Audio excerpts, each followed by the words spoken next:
Ventura. Hey, everybody. It's 7 o'clock. It's the Playhouse. It's Frank and Ant. How you doing, Ant? Oh, what's going on? That's not on. I was looking at the monitor. The monitor's not on. Yeah, it's all right. I'll do that right now. Anthony, how you doing? Good.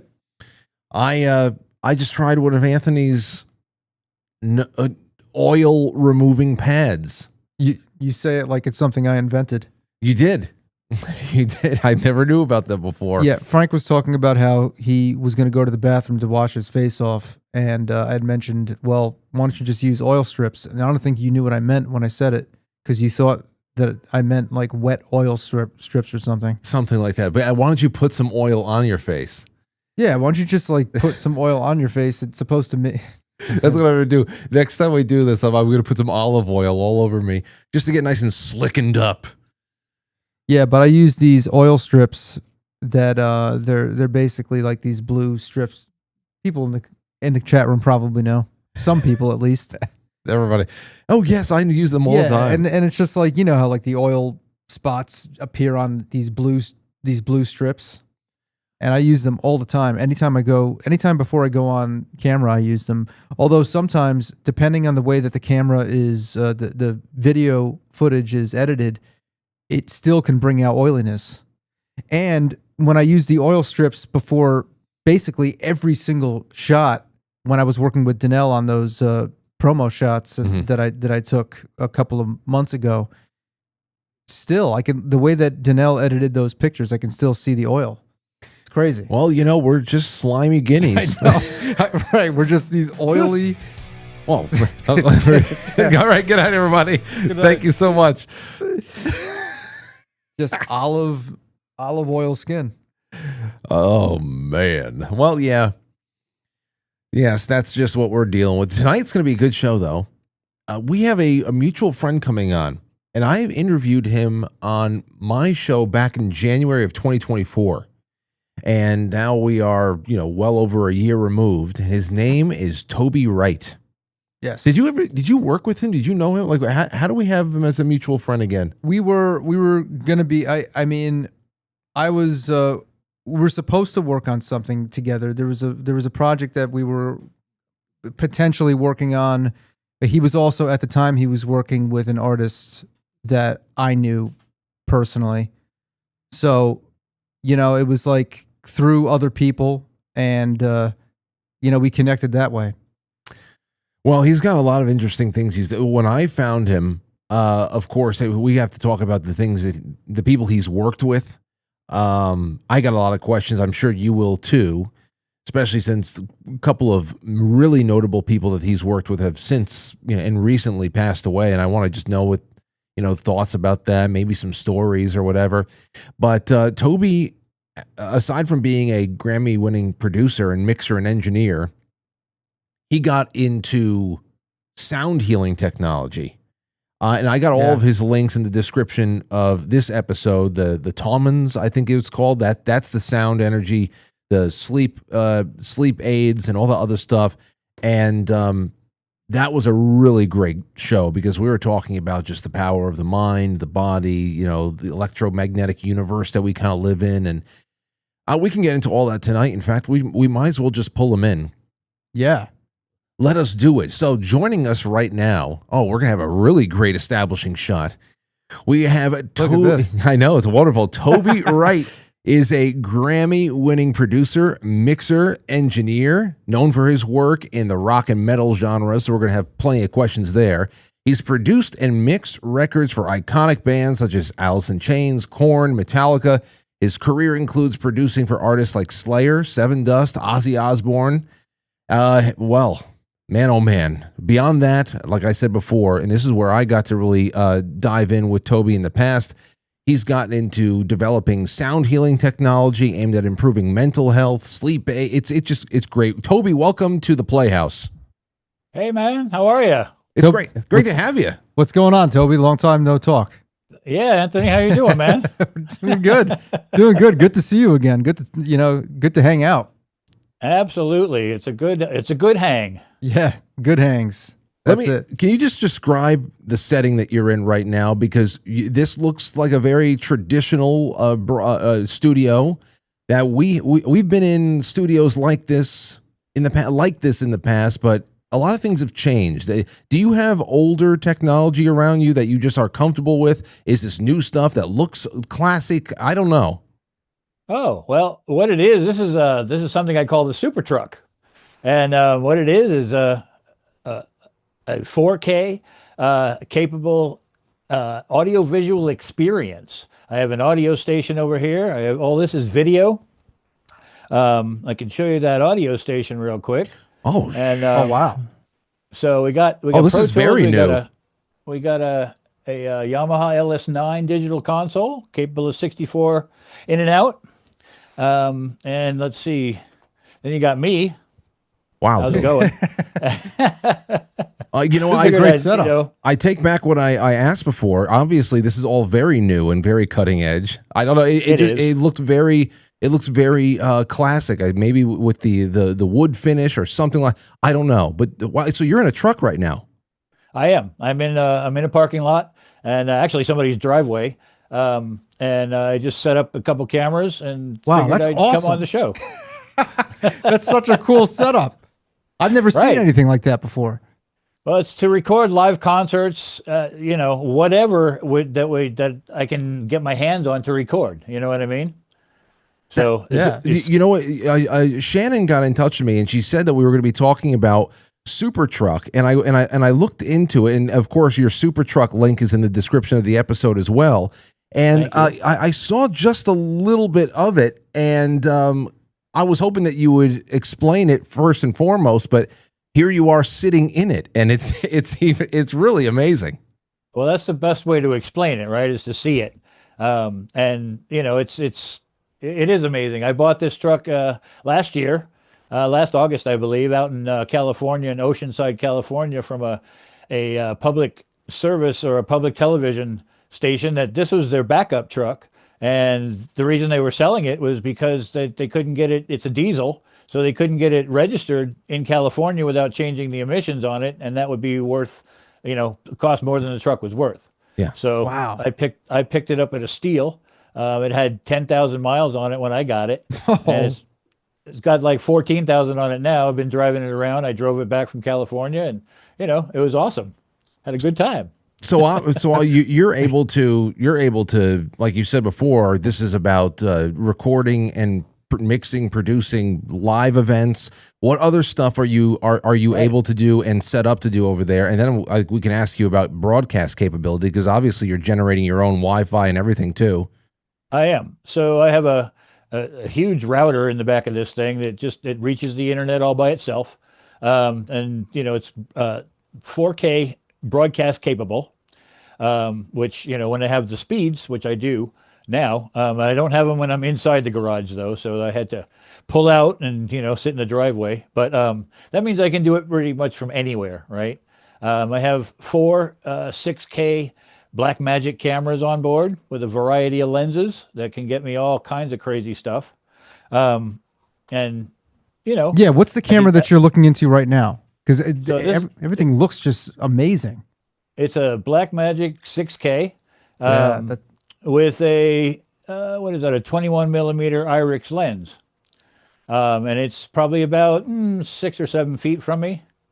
And then this one is the same camera but a different lens. It's a 2470 Canon lens. And then this one is the same thing as the first one that I showed you, as the close up. That's But incredible. it's just That's pulled back and looking at something else. So, all right. Well, I mean, I almost just want to keep talking about this truck for the next hour. So, what do you? So, give us an example of a recent job that you were on, an event that you went to cover, and what you were able to provide for the event. Well, it just came out of. I've just finished testing, right? So I did 3 test subjects and test sessions. And the last one was at one of the biggest green screens here in Michigan, and it's called Homestead. And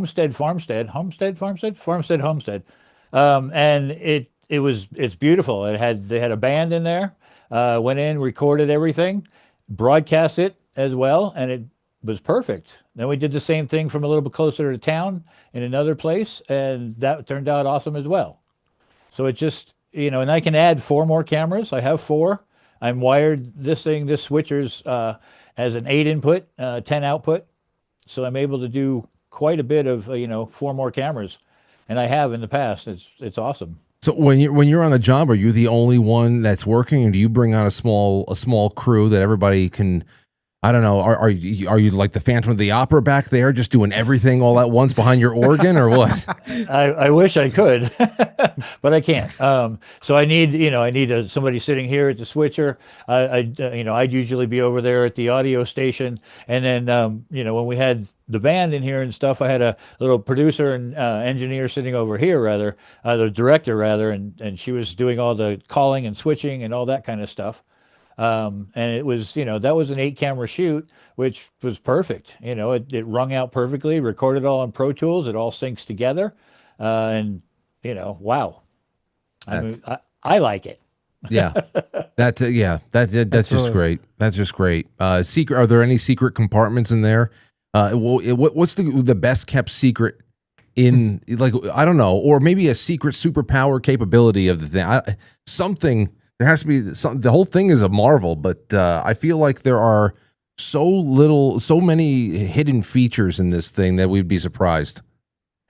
Yeah, I think you would be. But I think the best feature of all has got to be the broadcast capability. Well, that's what I'm thinking. Yeah, I'm looking at you like with this high quality camera. I mean, it's really the Black Magic is what my videographer has. He's got the Black Magic 6K. So to see that broadcasted, you don't see that too often, Right. And so I had this. What happened was I was doing some streaming of live shows up in Flint, Michigan at the machine shop, and I kind of caught a bug because they had me in a little 10 by 11 storage container out in the parking lot. And, we were broadcasting from there. We only broadcast 2 shows, but I recorded like 40 or 50 of them for practice mainly. And, it was good practice because, when we broadcast those shows, they were pretty much awesome, like perfect. And from there, I caught the bug and I just said, you know what? I need a truck. And so I went on the hunt and I found this one about 4 or 5 months later. And then went and got it, and then bought the gear and installed it all. I have to, we have friends. We have a lot of friends that are still, they go out and they gig, and to varying degrees. And everybody who has gigged even locally or has done anything regionally, definitely cross country, has their fair share of getting stolen from stories. And what you're sitting in right now, I'm not even going to ask you how much it all costs to develop and to construct and to test and put it together. But I have to imagine that this is very, like, parked in a bunker somewhere when it's not being used. You're absolutely right. It is. It's a good. It's like, or you'd have to put like a disguise on it. Like maybe the disguise is it's a taco truck. You have like a taco right. And actually it's a Wonder Bread truck. Is it really? So, yeah. So, I just pull the white sheet over it with the 3 little colored dots. That's that. Don't. Perfect. Well, good. Because, geez, Louise, I'll tell you, that's incredible. So, Toby, there's a lot of people that are going to watch this, over the course of the next week or so, and then for all in perpetuity, who are meeting you for the first time. You got a really incredible resume. We dove into it a little bit about a year and a half ago, but now that we 3 are together, I don't know. We got to talk about some stuff because you produced so many great bands. I mean, and even little things like your work with Alice in Chains that included the Unplugged, which is honestly probably one of the top 3 Unpluggeds ever to be done. Yeah, and I mean, everybody talks about Nirvana and Alice in Chains. That's top 3 in everybody's top 5. So that's great. Can you talk a little bit about that in particular? Yeah, it's actually the disc that's right behind me, and so that was that came at the end of Lane's life, unfortunately. Um, and I think that it was such an emotional time for me. Um, and I just did the best I could to capture those moments, right? And it turned out that those moments are what's the best word? Highly sought after, maybe. Mm. I don't know. But I think I captured a little bit of magic in a bottle with that because it's definitely one of my proudest moments because capturing a live recording like that, is rare, first of all, and mixing it like that is rare as well. And to have it, when I went to master the thing, the mastering engineer, funny story, the mastering engineer came and said, "Man, I can't make it any better." I'm like, "What do you mean? That's your job. Make it better." Like, I know it's not perfect. He goes, "Believe it or not, it's perfect." I said, "No, it's not. It can't be. There's, nobody does that." And he said, "Well, you did." And he said, "Look at the back of that machine." And well, I had a, big 12-inch reel of half-inch sitting on a Studer tape deck, and in the back of that, or was it an ATR, one of the two, in the back of that, when it was plugged directly into the 1630, and at that point, they were making Glass Master CDs. So it would, normally go through the console of the mastering engineer, and, then be printed onto that Glass Master, which would then be sent to the production facility. But he bypassed his console and said that everything was perfect. So what you're hearing is essentially, the console and the mix right off the console that I did. Wow. And of course, it also speaks to the performance as well. Right. I mean, you're talking about that being at the end of Lane's life. That's often talked about just by music fans too. That you can tell that he's physically in a lot of pain doing that. He's in a world of hurt, but the performance is hauntingly eternal in that respect. It's just crazy for you to have such an intimate part in preserving it forever. And I have to thank the band and Jerry and, Lane and Mike and Sean. I mean, without those guys, I'd just be sitting in a truck right now, or wouldn't. In a bread, if it wasn't for those guys, you actually might be in a bread truck. That's absolutely true. Oh man! So what else? There's a few other, Anthony. There's a bunch here. Yes, hearing you talk about the process of mastering, like right. You were just talking about the, I guess like the analog and all that. It's amazing to me because it just like it reminds me how much of a craft that really is, and because like I think about where everything has come now, like with digital, and how people just can throw a mastering preset on something, but now it's even going further with AI, and it's just like it's really something else that you've. I mean, that's how like I mean, you were working with. I mean, that was the time. The quality of artists that you were working with, the quality of work you were putting out, I mean, it's the real deal, And those were the times, my friend. I think it was one of the greatest times in recorded music history, right? Yeah, I don't know what to say. Right place, right time, Yeah. When was the last time you cut tape? Oh, probably 88, 90, wow. Something like that. That's a long time. That's a long time. Speaking of 88, 89, of course, that's And Justice for All territory. And I know that you worked to some degree. You were an assistant engineer on And Justice for All, right? I was an assistant engineer and an engineer. Yeah, I mean, it was a long project. It was about 7 months long, I guess. And yeah, I started out as an assistant. And then it was Mike Klink was producing and engineering. And then he got let go because he and Lars didn't really, see eye to eye. I saw that interview. I've seen that interview with him talking about the creative decisions and stuff. But you were there, so man, what was that like? That whole, how long were the days? Like, It, 16, 18-hour days. And I had my wife had a baby in the middle of it all, who was a bit, who was premature at that time. So I was, 18 hours a day or so, 16, 18 in the studio. And then I'd go right to the NICU and hold my little child until I fell asleep. And the nurse would come over and wake me up and tell me to go home. At which time was probably time to go back to the studio. Um, so yeah, it was a very luckily I was young, right? And so I was like 26 or 27 at the time. And wow. it I think it was one of the greatest experiences of recording that I could have ever had, because it definitely taught me a lot of patience, and it taught me how to do things differently and not stay in the norm all the time, right? Yeah, absolutely. So you learn, when you learn things like that, you have to use them. Whether I would record like that ever again, that's up to the performers. But I have that knowledge under my belt, and I can cut tape, I can punch in drums with, on an analog machine and have it be seamless. Things like that are a skill I think that's learned.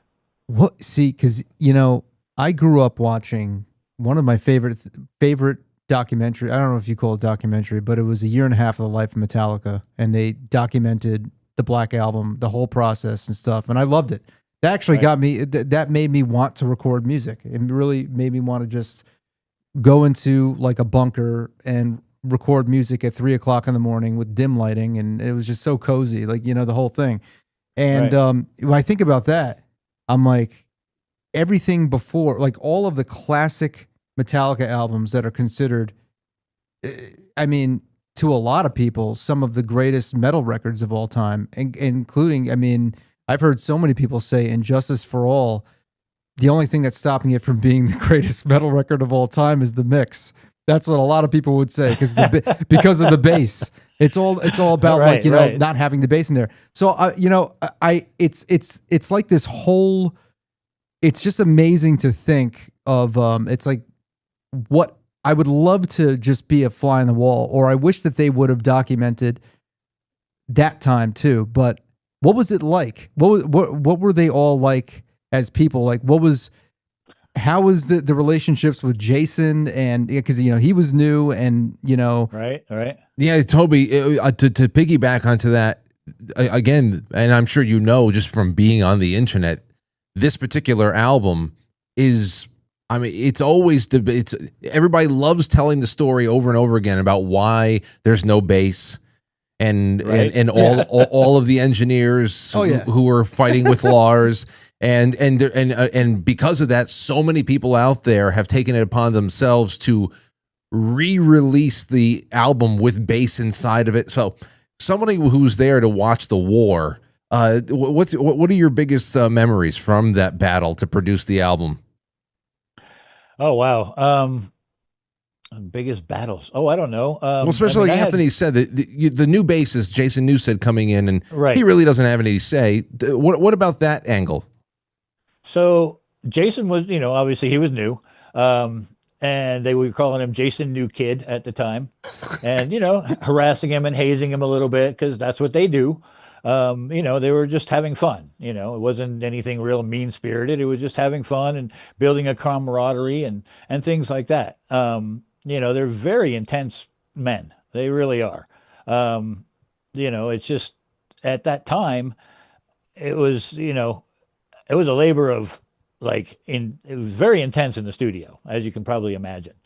After the drums were done, then it took another month or so until the whole record was finished, right? And so I recorded all the bass with Jason, and then they would come in and okay it or not, right? And then we'd change stuff or not. And the sentiment in the room at the time was, if you can hear the bass, it's 2 dB too loud. So that led Wow. to, they carried that through to mixing with Mike Thompson and Steve Barbiero, Steve Thompson and Mike Barbiero. And they just carried that through the whole time.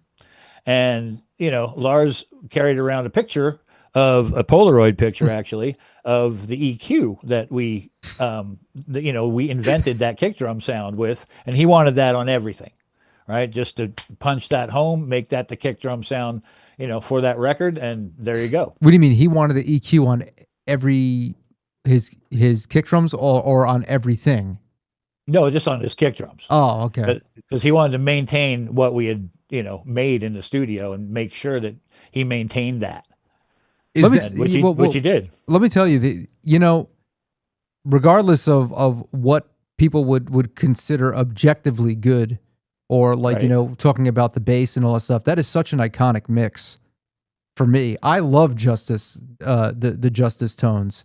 I know it's like, it doesn't have that body that you would want with the bass and like which really brings a lot of heaviness. But could you imagine Justice without sounding the way it does? No, well, he was talking about the kick drum. A lot of people say that was the birth of the heavy metal clicky kick drum that that everybody looked for, where it got really you needed that to cut through for the like, because they were one of the first bands to do the machine gun riff in one, Right. like Bop. right. Yeah. Right. So yeah, I mean, when you have, when your feet are moving that fast and something like a kick drum is going that fast, then you have to have a lot of attack on it, or else you're just going to hear woo, woo, woo, woo, woo. Well, how boring is that? You know what I mean? It'll muddle things up like crazy. So you have to have a lot of attack on it so you hear the individual hits. That's it. That I'm telling you, it started a lot. It changed a lot of things. Moving. I don't know if other things pop up. I just think your resume is so incredible here. What about, we were talking about Lane Staley's his life and of course early death, but we just had Ozzy die, and you worked with him. Any Ozzy stories you'll never forget that nobody else really knows? Ooh, that you can tell? Not really.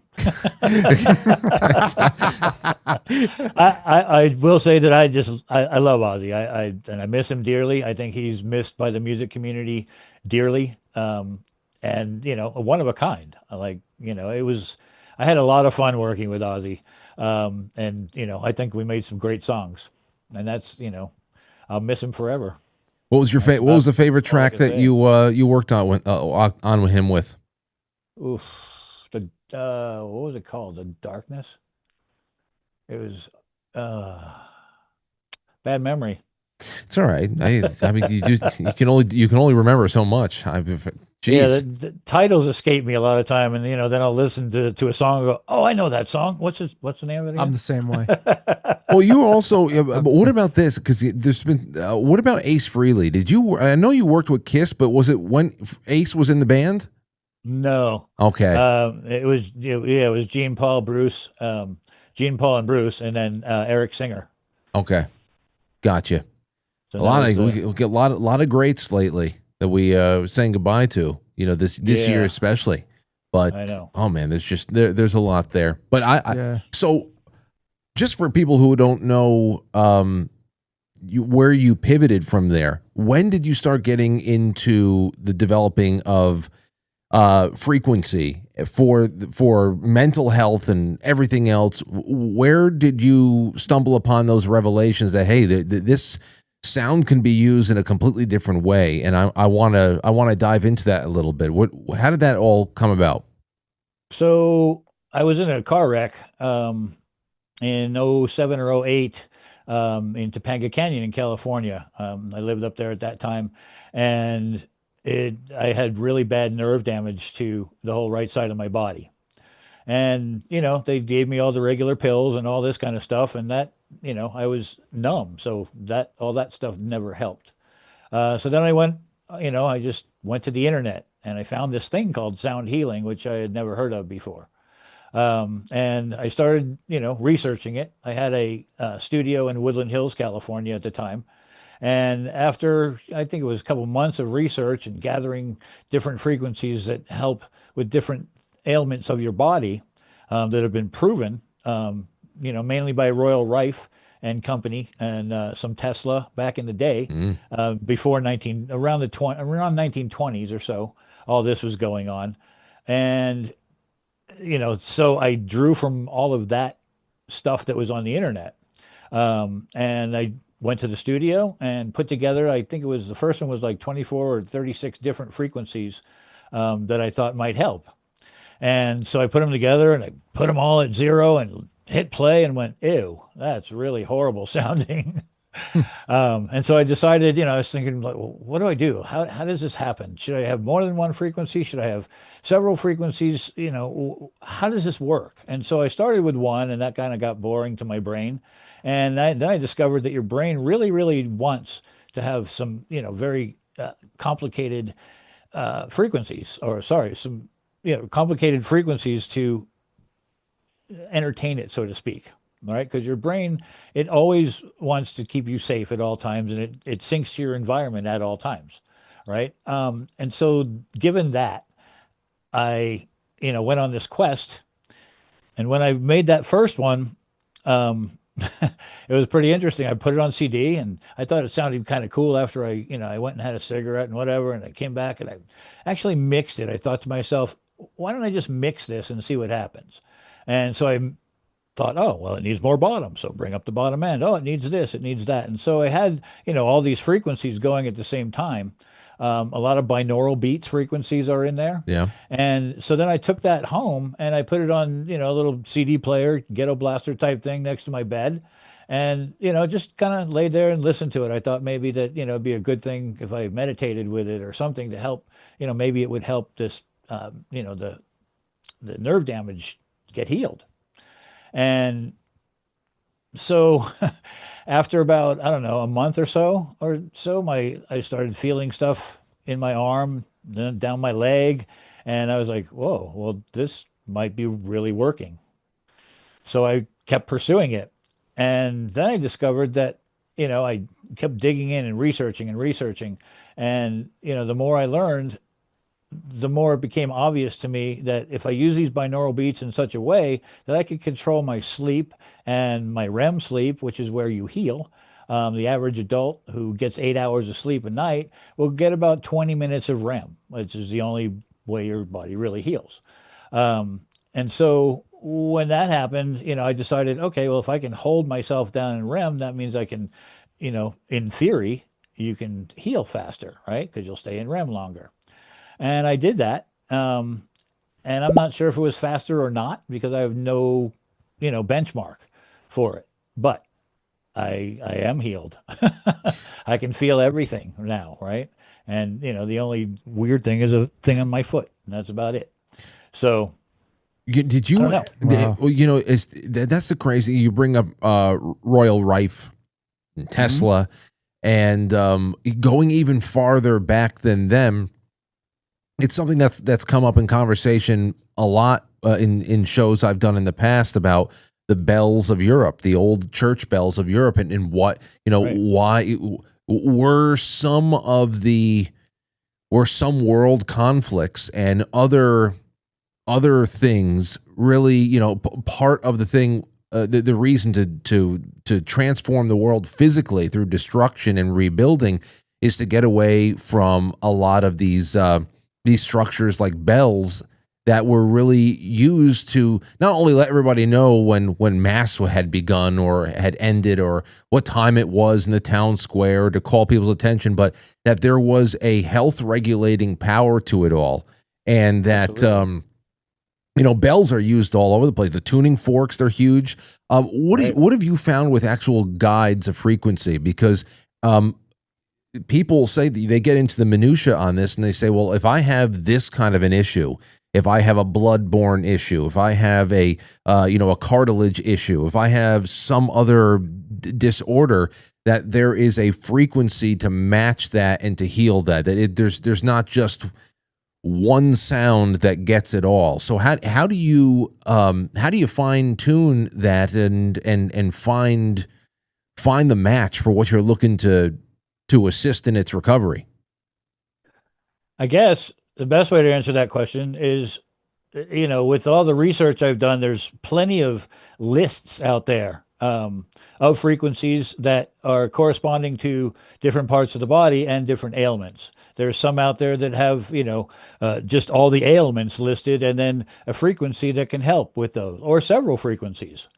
If you're going after a stomach issue, then you might want to also consider everything below that, right? because your body has to get rid of the waste. So everything below that has to be able to get rid of the waste as well, right? As an example, um, it, uh, it's such a deep dive, Frank. No, it is. It is, and But I don't think there's one frequency that'll help do one thing. I think there are frequencies that help do many things. And I think that some I use sine waves, for instance, and sine waves are the purest form of a frequency. And so what that does is it eliminates all the harmonics from like an instrument. So a lot of people like guitar music or keyboard music or pianos. That's great, but to me, it has a lot of harmonics that are in that one sound, right? So if you hit an A on the keyboard, you're going to get things all around it. You're going to get the octaves. You might even get some thirds and fifths that might ring very gently. And maybe those aren't the frequencies that you want at that exact time, right? So maybe that frequency will get in the way of whatever you're trying to go after. Don't know, right? You would think that harmonically it would track, but I've seen where harmonics don't track. And so with that, That's interesting. that's why I went after the sine waves. I have your website. How do you say this again? Toms? You say tomes, Tomes. tomes, Okay. and it looks kind of like this. I got the And you can, website up there. TAUMMHOMS.com. that's I correct. had to imagine that was a very easy URL to buy. It was. Nobody had it. I had to teach Google how to say it, and that's one reason why I'm getting back into a different one. It'll be called frequency files, and frequency files will be an extension of tomes, and I'll probably shut tomes down, but frequency files will have so many more different things that will be able to help. I have music that'll come your way. I have more of the nature sounds and more healing sounds as well. And we might even have some stories and some all that kind of stuff. It's crazy. So I've been, speaking of nature sounds and all that. So, Toby, I think I might have mentioned this to you. I think I've talked about this in the past that I've got I have tinnitus. I've been dealing with that, but it's like for me it comes in waves sometime, and that's usually what with most people. right, There's some days where people forget they even have it. But right, anytime that I've had trouble, I would listen to a frequency that matched the noise, and it would tune it out. But right. like, what are your thoughts on tinnitus? What are your thoughts on actually if there's ever going to be a cure, or if there's a way to actually heal it instead of just treating and masking? That I'm not sure of. I've read, various different reports. There's things out there now on, that I see on Instagram that if you rub yourself right here and you Right. do this with salt and whatever, blah, blah, oh, you'll be cured. Um, I don't know. I'm not a doctor, so I can't really speak to that. I can only speak from my experience. And the things that I have on tomes about ears really do help my hearing, right? Everything that I've put on tomes, I've checked out, and it helped me in some way. Um, and that's the only reason I can, put it out there and say it might be able to help you too. But as far as the tinnitus goes, the masking seems to be the thing that helps the most right now, right? And can it ever be cured? Well, it's inside your brain. So it's not your ears, it's in the brain. So finding that pathway that's disconnected and that's screaming at you from inside, that's the key right there, I think. Oh, I didn't know. Right. I didn't know that it Yeah, wasn't. It yeah. wasn't ears. I mean, the thing that that I was told is could happen. A lot of people with tinnitus they have some form of audio hearing loss, Hmm. and True. You know, and what is this about? Like your ears have, I think it has something to do with the hairs in your inner ear. Cilia. Yeah, Right. like they Right. kind of, you kind of lose those, and that's when you start losing your hearing. That's weird, isn't it? Like, Oh yeah, it think is. about Yeah. that. Like that's what causes hearing loss. It's very strange. It's the ecosystem of the ear, the ecosystem so of the strange. nose and the sinus. I mean, you just think about the resonance. The resonance. I mean, you know, as a singer, of course, just the way that your chest, your throat, your sinuses, everything. There, it's almost like the inner chambers of the pyramids. You talk about frequency chambers and frequency and somatics and all those types of ancient mystery sciences and stuff like that. It's our bodies are chambers just like the pyramids. It's so I don't know. We're always learning new ways that it all works. It's crazy. Right. Yeah. Yeah, man. I think it's. I think we've been led down a really strange path when it comes to sound and healing, and everything going on with like you mentioned, the pyramids are just one small example of things acoustically that have been there for thousands and thousands of years.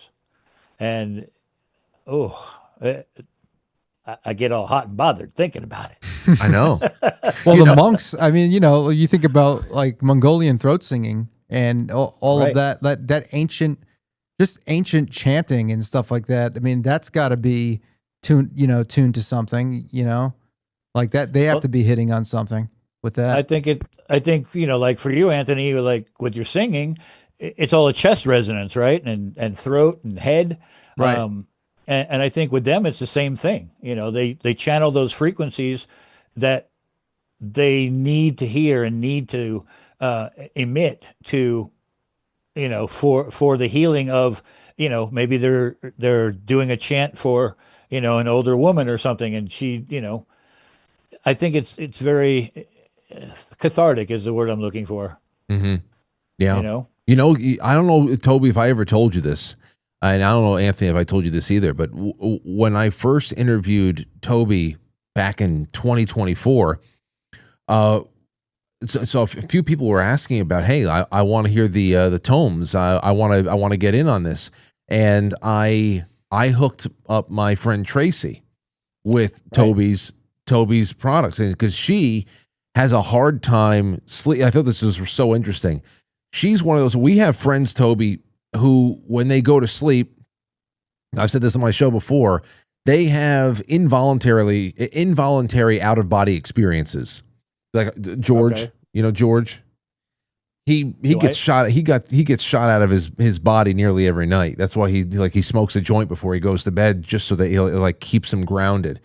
I don't know if he Okay. ever, whatever. Wow. Either way, my friend Tracy, she has the same kind of thing that happens to her, but it's lucid dreaming instead. She's not leaving the body, but she's lucidly dreaming. And because she lucid dreams so often, she rarely gets a good night's sleep. And so I recommended the tomes for her to go check it out. I guess she had the wrong frequency Oh because because it magnified. You want to talk about binaural beats and having frequency assist in your journey through an ethereal plane or something like that. Okay. It was almost like she said, Frank, I didn't sleep last night. It was crazy. She said I was everywhere but in my bed. It was just, Wow. yeah. So it actually, so I said, well, you got to find another. You probably, restless dreams. I don't know. Restless Right. dreams. it's crazy. I mean, as an assist through that kind of people are always trying to figure out how to lucid dream so they can take a little bit of control and just use it as a play space. But she got the opposite of what she wanted. She actually got a little bit more of it.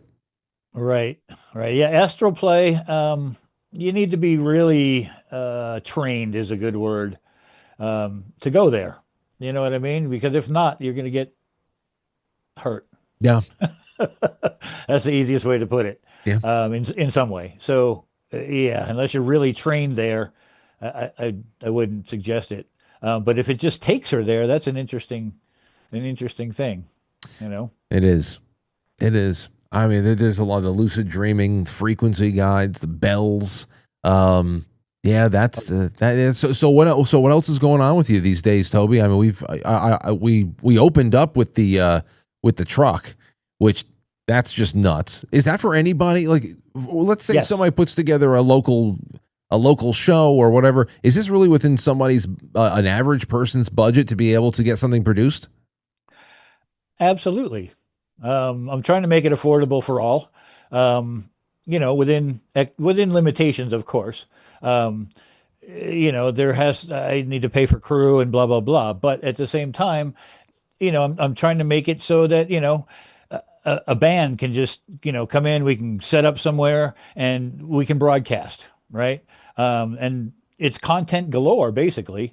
And if yeah, I mean, I'd love to do weddings. I'd love to do, anything that is fun, right? And has a picture and a sound that, we can put together, broadcast to people that, are far away or near, and they just couldn't make it, and it's more, I'm looking at it more as of a convenience, to the creator and the content maker, and trying to help out with all that kind of stuff, Yeah. That is, I can see you going on tour with an act one day, just signing on for short stints of tours, putting together what would become I don't know if bands even do a home video, live DVDs or anything like that, box sets. That I mean, what do they really need to? Well, they just have a channel. I know. They just put short Right. clips up on Instagram. They put short clips up on TikTok. I mean, you don't need to anymore. right.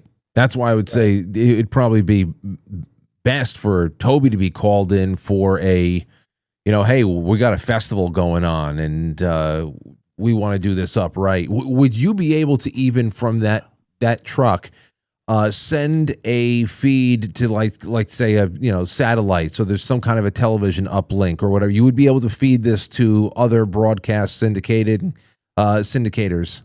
Absolutely.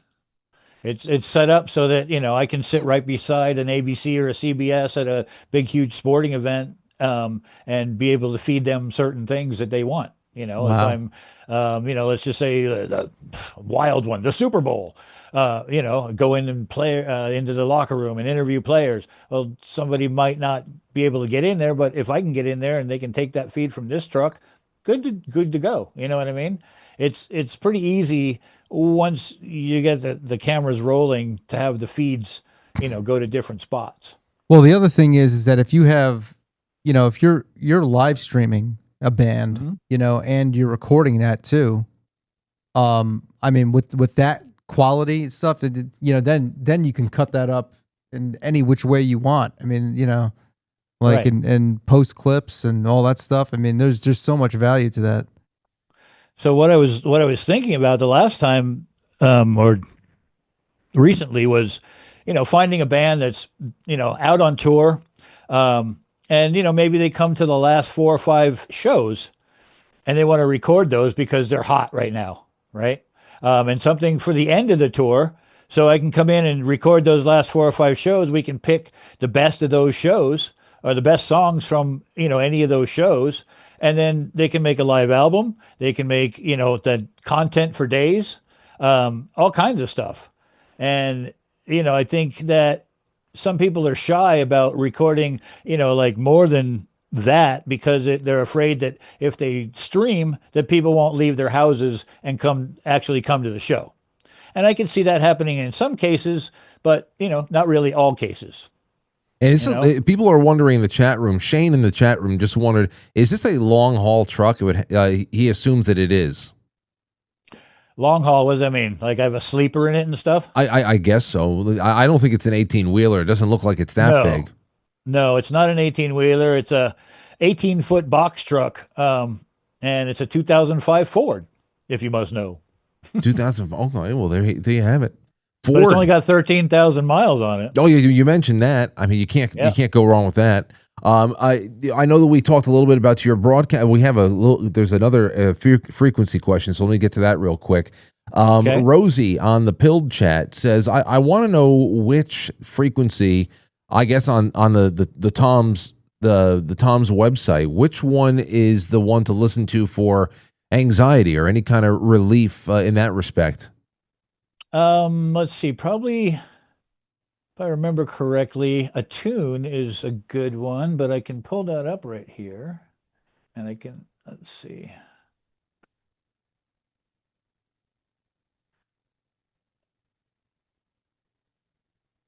Ha. Um, I got to sign in and do all that stuff. Oh You know my what? You know, goodness. while you're doing that, I'll just tell you what this reminds me of.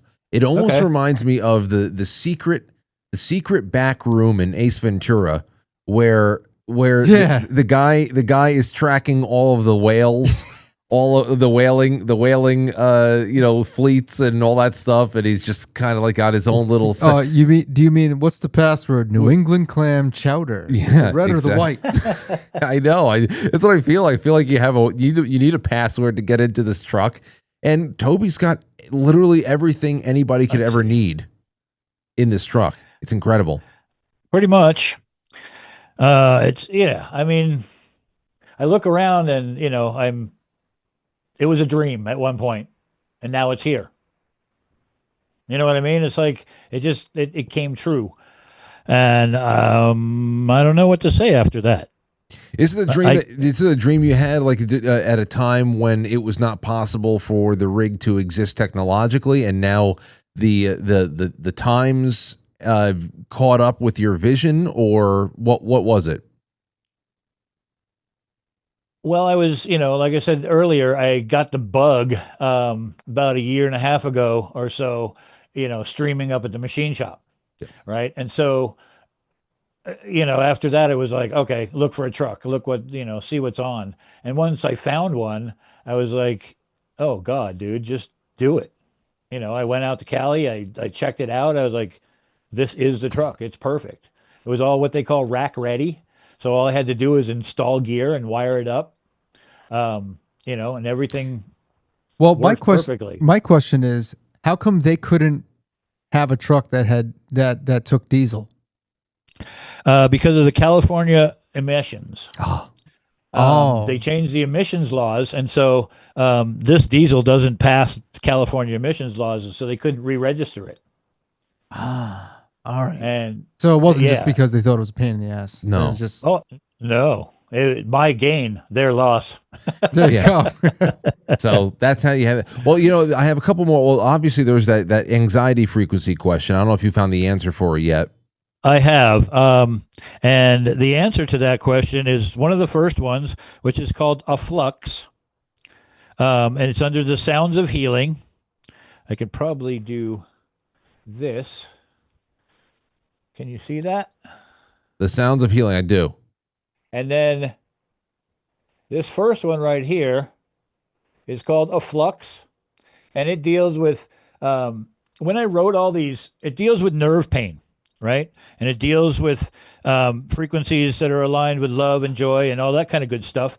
But at the same time, this is the one that I used that helped me get over a lot of the pain that I was experiencing and a lot of the numbness.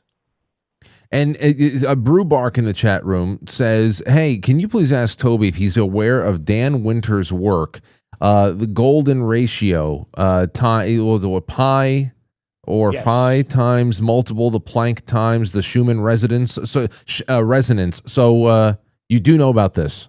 I do. I'm not. I do know about the golden ratio and the Schumann resonance, and I kind of know how they're tied together. But it's pretty complicated.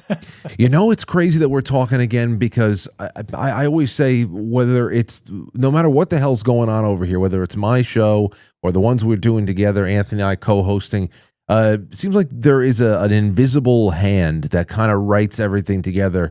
And the last week, I've had several conversations that led into one leading into another about EMF chaos that we live inside of, and everybody's the way that everybody is affected by it. Some people's theories about how a cell phone, everything from cell phone towers to HARP to this thing or another, is actually the real reason why we had all the auroral activity in the country over the last week, and it wasn't, sunspots or whatever.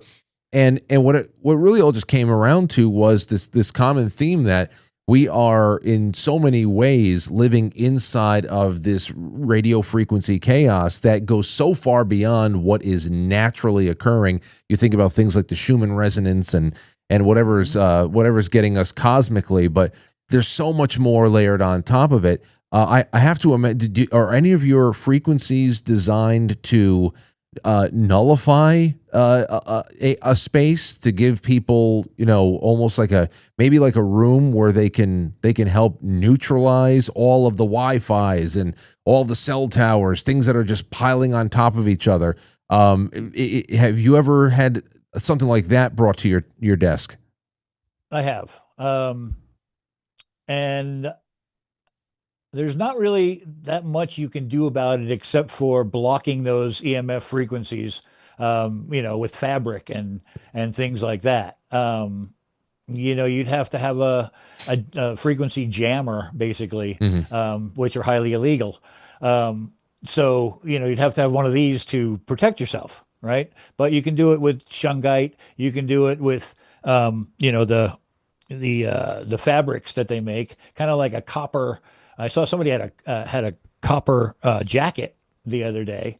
I think it was on Rogan, and that is said to have it creates like a Faraday cage to where nothing can get inside of it, right? So you put your cell phone in the pocket of that jacket, it won't ring. It doesn't get any signal in or out.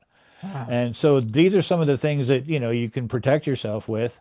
Copper is an amazing metal. It really is.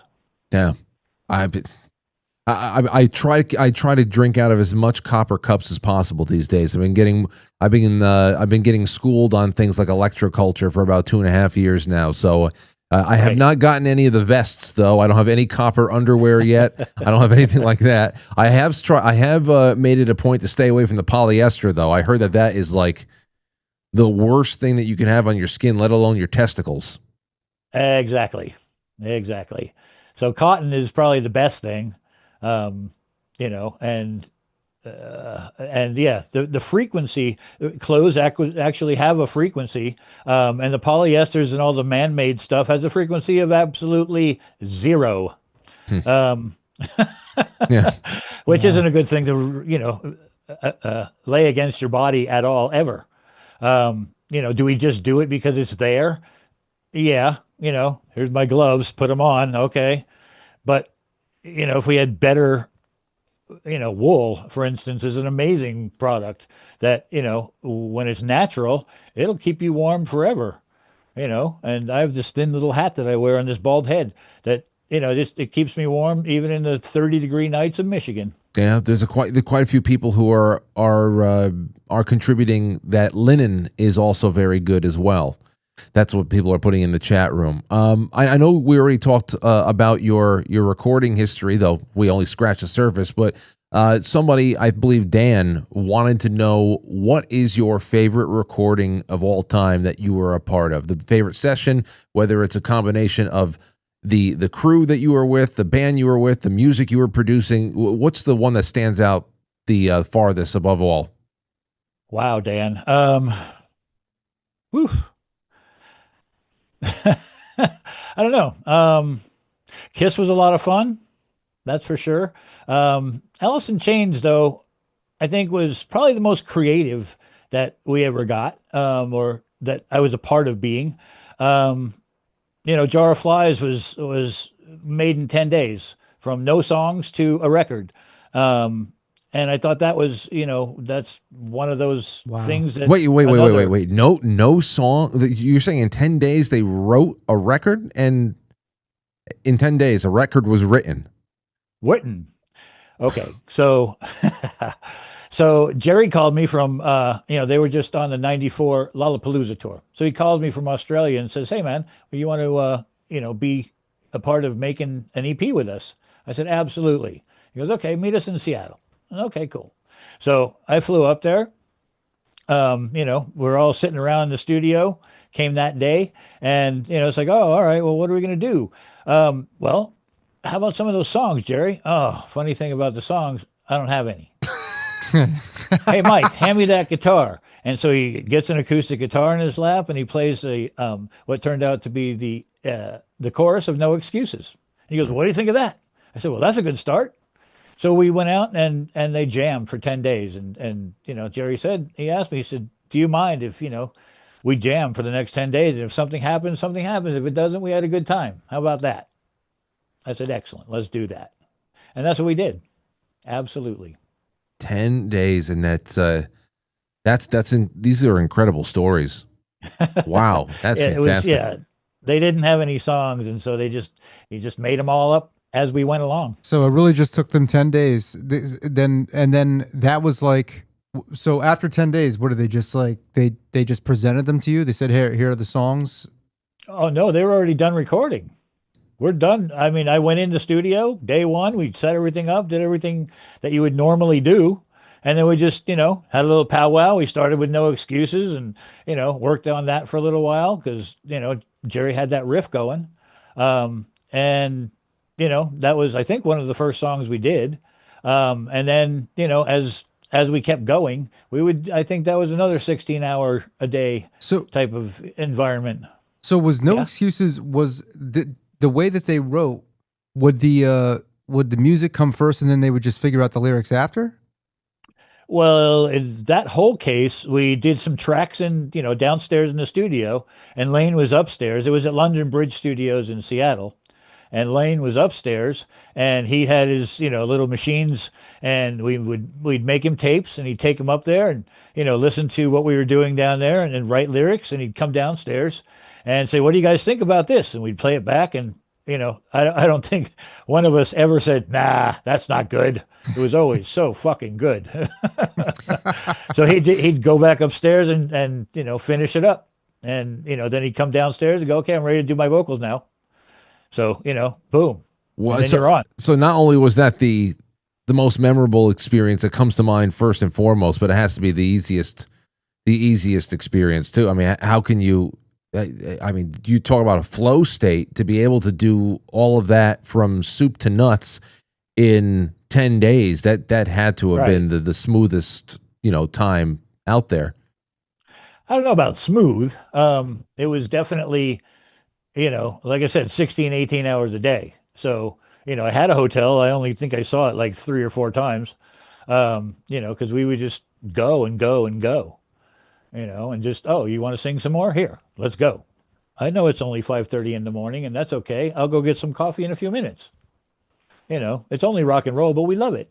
But we love it. That's it. Well, I don't know, Anthony, do you have anything else? I'm really happy that we got to spend about an hour together. I'd love to talk to you again soon, though, Toby. There's so much we can do, and you've got so many other amazing projects you got going on. The fact that we got to talk about your truck over here, the link for that is in the description of the episode. That we got to go into the frequencies and all of your leading up to that. There you go, thesupertruck.com. Go check it out. Yep, and you can book it there. There's I didn't put up the link, but it's a support at thesupertruck.com. And that can that gets you right to me, and we can book your event and have a good time. That's awesome. Well, I hope that people get in touch with you. I hope they do. I hope so too. And when you start getting even bigger bookings, like, hey, we're doing some incredible festival out here, you got to let us know, because that's gonna be awesome. At least to be able to tune in to whatever finished and produced stream you produced that you are able to cast out there from your truck. I'd love to just see what you're doing. Absolutely. And, maybe someday it'll be a, quite frankly, TV live from the Super Truck. That would be awesome. That'd be or the whatever the hell we are. I just feel like where we are right now, Toby. That's why I love watching somebody who's done so much in, what you've accomplished over a career, and that you're still creating new things. I look at New Year's when we're here, knocking on the door of December, of any year, and I think about, okay, well, we're about to get a fresh set of downs. How are we going to step outside the box this year?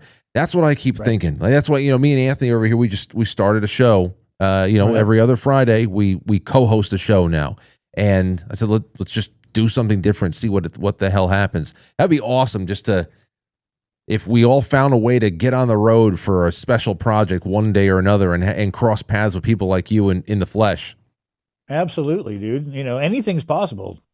Dream it and then do it. Exactly. It's I don't know. I think I'm a very lucky human, in the fact that, in my whole career I've just been a go-getter. You can't stop. And when I got that bug up in Flint, it was like, oh my God, I have to keep doing this. Because I think that artists really need it, because a lot of the content out there, it's not very good. It doesn't sound good. Some of it looks okay, but most of it doesn't look good. And I'd love to see, better, more everything content. Yeah. Honestly, people, and when it comes to music content, speaking of just on that side of things, people really do need to see more live stuff, even if it is, live videos that are cut up on even on the internet.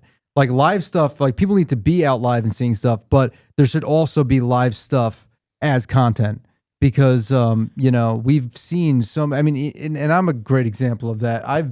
Everything I do, I could do a lot, but I do it in the studio. So there's that element where it's like, people, they don't know for sure if what they're seeing is done on the spot, is pre-recorded, is this and that. But when you're live out there and you're seeing people, like, if you catch like the atmosphere and there's bystanders and people reacting to something, it's like there's no doubt, okay, we're a part of an atmosphere and experience. We're seeing someone perform, and this is way more interesting because it's just like it's oversaturation with everything else.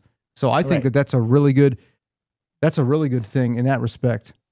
And that's pretty much the premise of why I wanted to go this far with this, because I love live concerts. I love live shows, and when they sound good as well, it's like, oh man, and those performers are just doing what they do. And, it's a great show that night.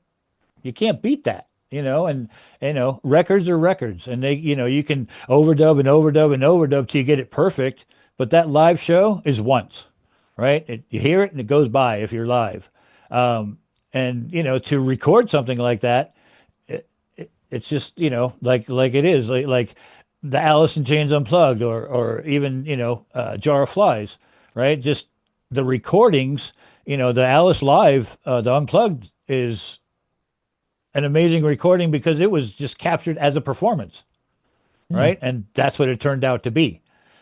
So I'm excited to, get out there with a lot of musicians and, capture their best moments on that stage. You know what I mean?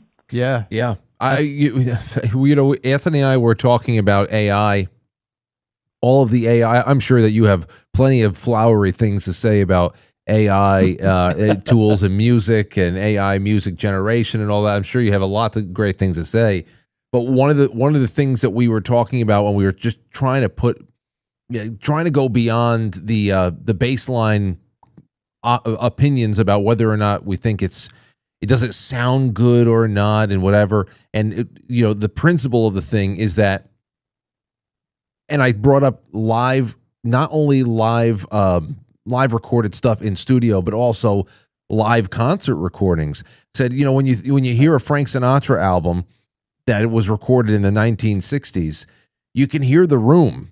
You can hear you can actually hear the room that was in a New York or Los Angeles recording studio in the United States of America during a time when people you knew were alive. Like it's an imprint of a real universe. Whereas everything that we hear that is generated by an AI tool or something like that may sound objectively symmetrical and good, and it has all of the things that you need structurally in a song, but it comes from a dead universe. And what you're saying right there about capturing something, a moment that passes, it was only there for one fleeting moment, and you got to capture it. That's a really human thing right there. And I love that. That's one of the main things is, when I was up there in Flint, just the people that would take the stage, whether they were famous or not, were always giving it 110%. And that's one of the things that I really love about musicians that do their thing and just give it their all the time. And like Anthony's got like 1 million voices or 1,000,001 voices inside that body over there. Right. And to see you out there, doing your thing, it's exciting, dude. And to see all musicians out there just doing their thing, I live for that, I think. Well, it's been wonderful talking with you, Toby, and everything that people need to go and find you and the work that you're doing is in the description of this episode, and I hope they do. There's definitely enough to make a couple of really great clips from this conversation. Absolutely. I mean, it's such good. We should check in with each other every couple of months or something. It's just great. Totally. It's awesome talking shop with you. Love to. And I'll have hopefully Frequency Files will be coming out early next year. My developer friend just reappeared, so hopefully all that'll be going well. And I am looking for some bands for a television show, but we can talk about that next time. I don't know how to approach that one right now, but I have a TV show in mind, as you can tell, with all really these cool. cameras. Well, So, hit me up. I'd have to imagine that because you thought it is going to happen. Of course. No doubt. Think it, dream it, and make it happen. Toby That's Wright right. music, right from his super truck, TobyWrightMusic.com, toms.com, thesupertruck.com. We'll check out those links in the description of this episode. And can't wait to have you back, Toby. Thanks for spending some time with us. Toby, it was great to catch up again. And Likewise, guys. absolutely. Thank you both very much. And Frank, we'll catch up every couple of months. I think we should. That'd be wonderful. All right. Thank you, Anthony. Absolutely, man. Thank you. And thank you to Shannon out there, who's always very helpful in corresponding and getting all this stuff lined up. Yeah, she's a great manager, and I don't know where I'd be without her. Well, that's a good Thank thing. you, Shannon. There you go. Okay. Have a good night. Thank you, you All too. right, Toby. Take care, you guys. Take care. Take care. Man, as soon as I thought he was going to be calling in from his studio, and that That took me by surprise. About the truck, I mean, looks better than our broadcast. it made sense. Well, yeah, I know. I mean, think about that, like a mobile. Once he said what kind of camera he uses, which is I think the same kind of camera, at least the same brand that Danelle uses. I mean, you're broadcasting from a Blackmagic 6K. That's insane. Oh, there's the truck driving by. Look, there it is. There it is. Nice. Okay. Grow your vision. Wow. Okay. See, I didn't even go this far. Cool as hell. Yeah, I just wanted him to talk about it. But then, of course, when he snapped into view, boom, he was sitting in it. That's cool as hell. Okay. Well, listen, I mean, I have a couple of real quick things. First of all, you want to talk about live recordings? This was sent to me. Maybe Dad sent it to you. Did he send this to you? Metallica? Oh, what is this? This is Metallica live at the Rising Sun, Yonkers, New York, July 29th, 1983. I think this is the first time. That It's on YouTube? Yeah. There's only like 4,000 views on this. He's in Yonkers. Someone says that this would probably be the first time that audio exists after the release of Kill 'Em All, because Kirk is already in the band. It's their summer tour, and they're in Yonkers. And take a listen to this. Hold on. What? They played They're using it back then. They used it back then? Let me get you on the screen here. Me and They used the Ecstasy of Gold back then. That's what? Where were they playing? It's It was like a nightclub. It had to have been. It had to have been. So, It's called Live at Rising Sun. Let me see here. I want to just see Rising Sun Yonkers. The Rising Sun. it can't be still around. Wait. The Rising Sun in Yonkers was a well-known rock music club that operated in the 70s and 80s, not a restaurant. It is now closed. The club was a significant local music venue, is famous for hosting early performances by major bands, including the show by Metallica in July of 83 as part of their first major U.S. tour. This is probably their first gig in New York. Wow. Ever. It was at a small little club in Yonkers, and now they do weekend stints at the Meadowlands. Anyway, they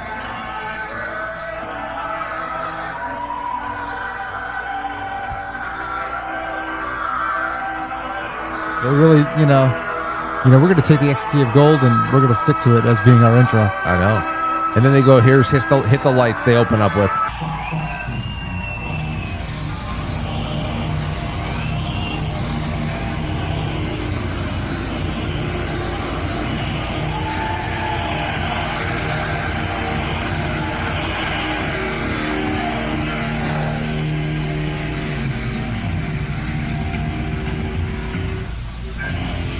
And who was Raven? Raven was like on the bill? Motor Breath. This is going to be the single off of it. This is a song about the hell in everybody. Jump in the fire. People were screaming, jump in the fire. Dude, there had to have been like, what, 200 people there? It's Motown Breath.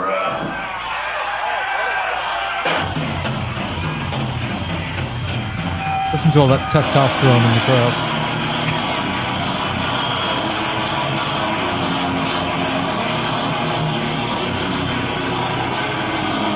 One, two, three.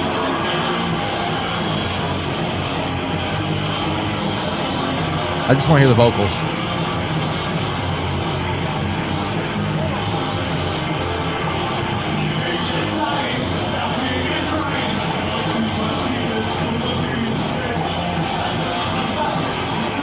Actually,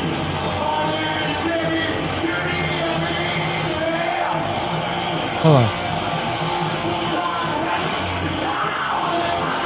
Damn, he had a. That's a good scream. That's a good scream that Hetfield had back then. I'm telling you, man. When Dad sent this to me, I said, "Wow, this must have been the first." And then, yeah, it's the first U.S. tour, so it had to be their first New York gig. His voice sounds a lot deeper there though than the recording. You notice that? Yeah. So like, I love that they used Ecstasy of Gold back then too. I know. And we always had the idea of using Terminator 2, the theme, which would still be fucking, that'd be so fucking great. Yeah. Well, what other themes would be a good theme to use? I have another one that I think would be a good theme to come out to. What? The victory theme in Gladiator. Oh, yeah. Put victory theme, Gladiator. Well, I don't know. Whatever. We're not monetized anyway. I can always just cut it out. Victory theme. That would be fucking perfect. Let's see here. I love that theme. Oh, yeah. Oh, yeah. You remember what we used to do?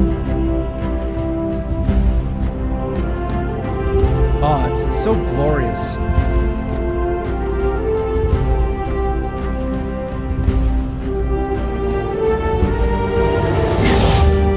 What's that?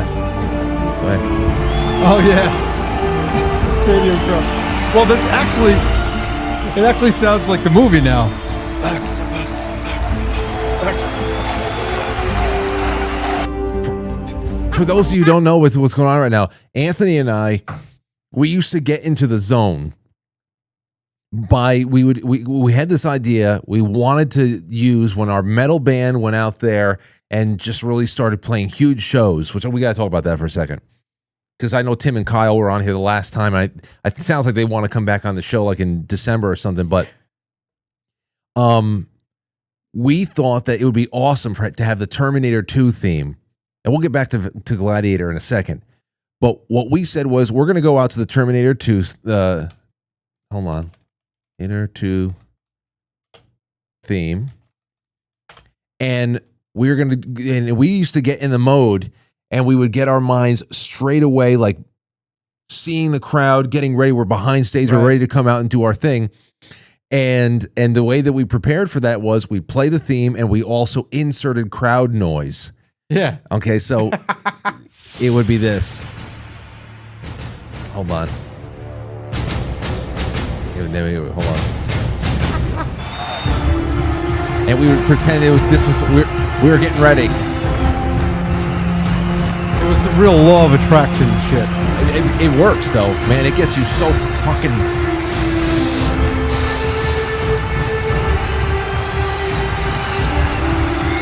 Can't deny it.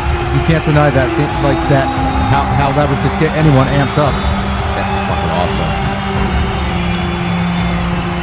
Because it's the perfect length too. Yes. Especially when it draws back. Yeah. Builds up the anticipation.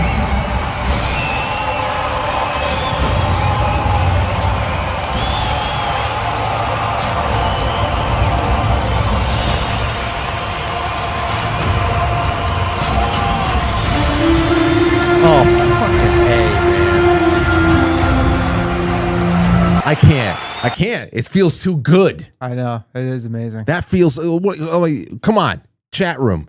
Come on, chat. That is pretty amazing. That's awesome. Also, Terminator 2, the not for nothing, but Terminator 2, that whole theme is played in the entire intro.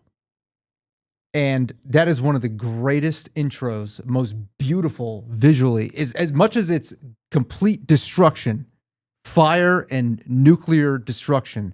It is so beautiful with that song. Imagine that. Like, that is the intro of this movie. How legendary is that? There is just too much. There's too much to be said about those two movies. It's one of those things. You know what's crazy about Terminator 2 as well is that you think about Godfather 1, Godfather 2. People have debates about A New Hope and Empire Strikes Back, but Terminator 2 it makes you completely forget about the first Terminator. For me, I mean, I had to go back and watch the first Terminator. I think I might have seen that from start to finish less than half a dozen times. Yeah, I know what you mean. And if you go back and you watch it, it's a good film. It is I actually consider it more in like the horror. It's closer to like science fiction horror, to be honest, because it's nerve-wracking. It's almost like you're getting chased by Pinhead from Hellraiser. But it's this fucking robot, this assassin robot, and it's gruesome. Arnold is, because I'm not even that familiar with Terminator 1. But he is the bad guy. He's the antagonist. Right? So that's why in Terminator 2 she's like, fucking she sees him and who's now the good Terminator. Yeah. When he comes through the wall and he looks at her, and I mean, you think about your worst nightmares come. So you need the first one to understand where the hell she's coming from and freaking out like that. She just watched this thing murder all those police. Because the police station, the scenes in Terminator 1 at the police station is brutal. Like, he just fucking murders everybody looking for her, because she is going to give birth to the resistance leader. It's really awesome.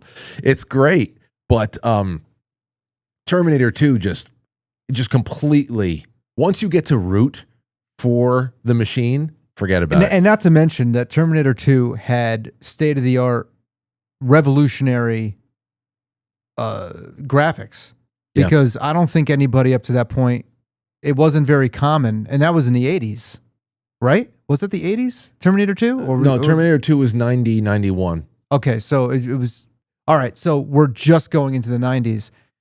Not a lot of people were using CGI, and that was before people even. That was before Jurassic Park, so we didn't even start using CGI for more complicated things. So like the whole liquid metal sequence, I think they use mercury. They use mercury and CGI. They use mercury for the foundry scene at the end. Right. But they did use CGI though. Yes, and I remember, it's crazy. It came out on July 3rd, 1991, and I knew that it came out in the summertime because we saw this movie. You probably were not. You probably like 4, whatever the hell it is. I was 6. I was 3. I was just about 6 years old. Okay, maybe. And we saw this movie. I remember we went to the Mamaroneck Playhouse. We were watching this in Mamaroneck on Mamaroneck Avenue, and it was like maybe like a 4 p.m. It's like somewhere earlier, like later afternoon. And I remember we were going there, and then we were going to go to Playland afterwards. And I was just excited about the whole day. We're seeing a movie about robots. We shouldn't have been there. we shouldn't have been there. But either way, we went to that, and that was incredible. Just from the fucking get-go. I can't wait to watch these with Aurora, because they're. Well, I remember Jurassic Park. I remember the conversation, overhearing the conversation in Grandma's living room, saying, "Oh, the dinosaurs will scare. Like, it's a really scary movie. This movie's very scary. He's 6 years old." Blah, blah, blah. And I was kind of nervous about it. I was a little nervous about seeing it. I was excited, but I was like, really, is it really that bad? And it changed my life. So, I mean, I don't know. I'm not sure if I can see how Jurassic Park, like a movie like Jurassic Park, can be scary. Probably more in the fact, like in like, I think would be more scary is like when things are starting to go wrong. Yeah. And it's like raining and the score is weird and it's just that's kind of more freaky than anything. They really knew how to make they worked that movie so well. It's a masterpiece. But the actual dinosaurs though weren't scary. Like, that was just amazing. Like the fact that you really look at that now, like you can't even compete. No, you can't compete. Like AI, CGI, nothing can compete with that. Still, no, they're the only. I mean, it doesn't look perfect. No. You know what I mean? You know where you can really nitpick is in the beginning when they see the brachiosaur in the daytime. Yeah, the brachiosaurus. Yeah, it's not perfect. Brachiosaurus looks at this time, all these years later, it's a little cartoony, but I mean, you want to talk about people who were. They were so, and this is the whole thing. I feel like we're talking about this a little bit with AI and just CGI, computer generated images in general. There was a sparing use of the whole thing back then, and it was so perfectly blended with practical effects because you didn't want to expose the very primitive nature of the computer-generated images at the time. But you also want to leave something a little bit for the imagination to pick up on. That, especially when you're talking about, like, for example, Jaws, which is all practical effects because, there was no CGI back then. The absence of the antagonist is scary. Michael Myers, the absence of the antagonist is scary. Because where the hell are they? Right. And you don't get too much exposure all at once or at all. And I think that's why Jurassic Park was able to hold up for all these decades later, because it was perfectly blended with practical effects. Now, I remember, being 5 years old or so and seeing all of like the Entertainment Tonight segments on television talking about all of the incredible computer generated breakthroughs that were just done for Terminator 2. Like the T-1000, what's his name? Robert, I forget what his name is. The T-1000, the liquid metal guy. Sopranos guy. He was in Sopranos. Yeah. The gambler. The gambler, the degenerate gambler. The degenerate.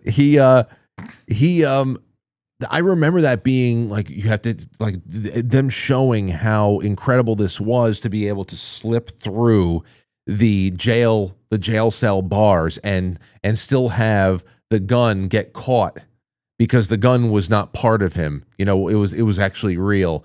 Like little attention to detail to that and how this was so groundbreaking. And then 25 years later, or however the hell long it is, you have the opening of Jurassic World where they have to CGI the sparrow that lands. Right. So CGI the sparrow that lands next to a Pepsi can, and with purpose perfectly in frame. Well, Pepsi. wait a second.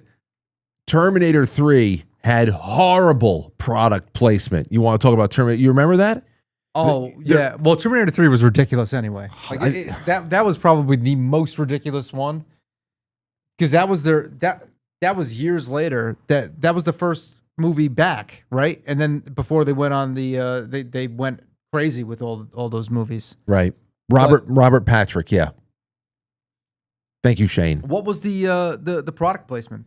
I think from what I remember, there was a tractor trailer, an 18-wheeler that was moving through, and something tells me it was like a fat burner, like a Xenadrin. Hold on, wait a second. Hold on, Terminator 3, because we're gonna wrap up here. Terminator 3 product placement. Let's see.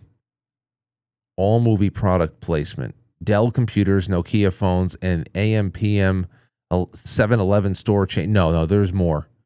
There was more. There was like a fat burner on the. Maybe they didn't even realize. Like, Pepsi Durex. Like the Starbucks cup in Game of Thrones. Oh, there it is. What is it? It was Xenadrin. Hold on. Ridiculous Xenadrin product placement. Terminator 3 Rise of the Machines. Please load this picture. Why is it not loading? It was there in the preview of the page. Hold on. Here, take a look. You can see it right there. Can you see it? Who was the girl? She was the antagonist. Who played her? Who's the actress? I forget. Xenadrin EFX. Oh my god. It was maybe they get away with it because it was one of those trucks that has advertisements on them. Yeah, I think so. But it doesn't matter. It doesn't matter if it makes sense in a real world way, where on the side of a truck like that you're going to see something. If it's in a movie, somebody paid for it, and it was so in your face. It was ridiculous. Yeah. Like somebody's going to go and buy it. All right, here, before we go, take a look at this. I think this was funny. This is a Broadway version of Back to the Future. It's funny that they actually did this, because I remember once I made a joke years ago, and no one would ever remember this. I think I made a stupid video that I deleted about what if Back to the Future was a musical or something. And then it turned out happening. Is this an actual song, or what is this? No, this is not a song, but there's a moment here where whoever is playing Biff, he starts coughing in the middle of his scene. Oh, wait, so this isn't scripted. No, this is not scripted, what you're going to see. And he's like working through a cough. And I think it's hilarious. Take a look at this.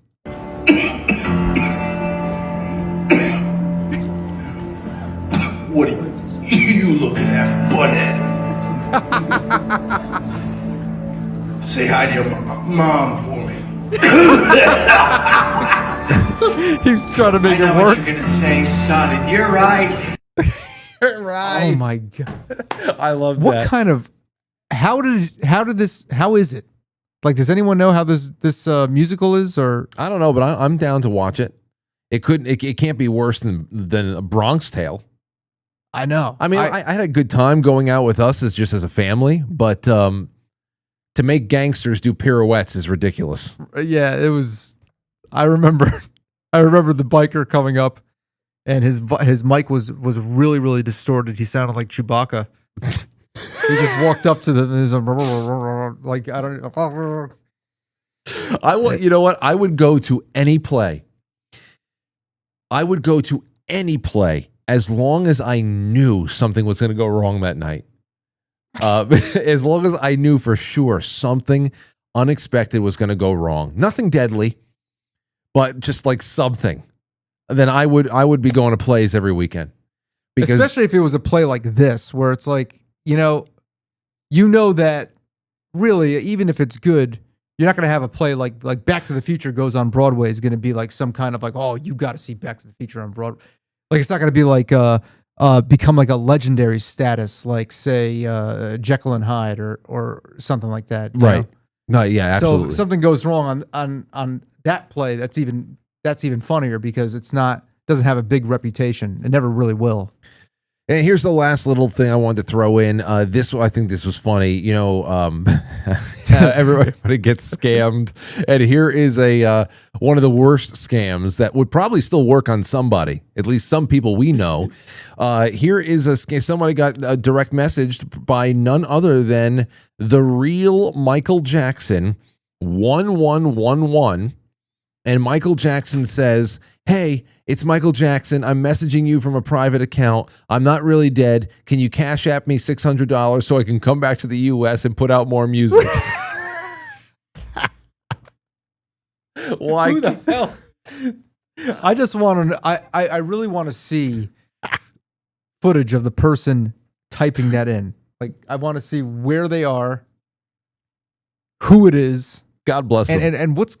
And if they're just doing it because they know it's going to be turned into a meme, or if they actually think there's a chance it's going to work. It could be a chance. It could be a chance. Anyway, this was a great show, and I am so happy that we got this done. I'm glad that Toby came on. So next week is Thanksgiving. We'll be back with another episode of the Playhouse in that first week of December. The 5th, right? Yeah. And I think that's Kyle and Tim, they're coming back. We got to talk about when they come back.